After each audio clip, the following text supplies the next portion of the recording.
ઔષધીય દવા તરીકે દાખલા તરીકે તમને શરદી ઉધરસ થાય તમારી મમ્મી સીધી તમને ચામાં શું પાવે છે તુલસીના પાન નાખીને ભાવે છે ઘણા લોકો તમે જોયા હશે કે સિઝનની અંદર લીમડાનું મોર પીતા હોય છે પીવું છે કેમ પીવું છું એ ગુણકારી છે તો કુંવારપાઠું શું છે ભાઈ વનસ્પતિ શું છે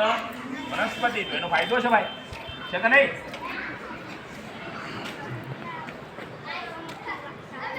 હા ખજૂરીના જે પાન હોય એમાંથી વિવિધ પ્રકારની તમારી જે ઘરેલું વસ્તુઓ તમે વાપરો છો દાખલા તરીકે સફાઈ કરવા માટે તમે જે સાવરણી વાપરો છો એ બને પછી જે વાંસ આવે એ વાંસમાંથી આ વાંસ સામે દેખાય છે એમાં કેટલી બધી વસ્તુઓ મનોજભાઈ એ વનસ્પતિ છે